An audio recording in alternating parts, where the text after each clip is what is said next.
So I'm trying to record using the updated firmware nitong Insta360 Ace Pro 2. Looks pretty good. Actually, ang dami niyang ano bang tawag dito? Parang mga film simulations. Film simulations kasi yung tawag sa Fuji mirrorless. But right now I'm using itong orange and teal. Okay, ano? Mas maganda siguro to kung nasa labas ka. Pretty good. It's pretty good. Okay. Then ito naman is urban.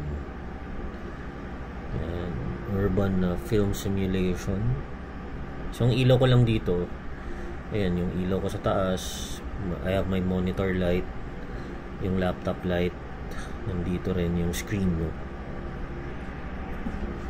So ito naman is yung vintage. Ayan. Ang galing nitong Insta360 Ace Pro 2 kasi you can just pause the video, tapos pwede ka magpalit, no, nung kanilang mga presets. So I'll try another one. So ito naman is yung tinatawag nila na film. Yan.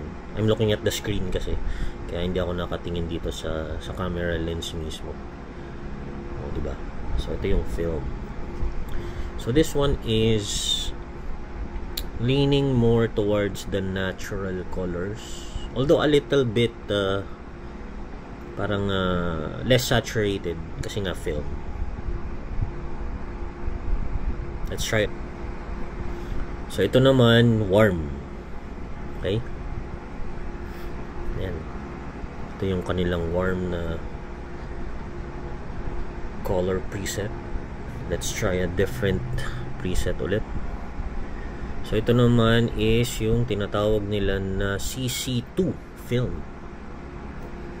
Okay, so medyo mga, this one is a little bit dark, very film looking din siya.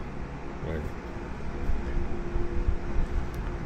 Ito naman another CC film, another variation. This one naman a little bit lighter, less saturated colors. Ito naman is another film sim. Dumikit pa yung toothpick ko. Another film sim tayo. Medyo hindi ko gusto to. Classic negative yung ano niya, yung effect niya. Ito is another NC film. So merong CC film, merong NC film. I don't know what that means. Maybe if we read the firmware updates. Okay, this one naman is yung Leica Vivid. Ito, dati nang nandito yan sa options. Ayun, makikita nyo, grabe yung pagka-green doon sa TV. So, Leica Vivid. Right. This one naman is Leica Natural. Right. Pretty dark. Bit dark here. Ito naman is, this one is yung regular na Vivid lang. Not Leica, not NC, not CC, just Vivid. And if you don't wanna shoot with any presets, ito yung standard picture profile ni Insta360 Ace Pro 2. Probably the best I want or I prefer is, let me check. So I like this warm. Looks pretty neutral to me. And yung orange and teal, let me try that again. Yan. So this is the orange and teal. I probably prefer this kesa dun sa mga film sim or film na picture profiles, just because magaan siya sa mata. And I like the teal, I gravitate towards teal colors. Yan.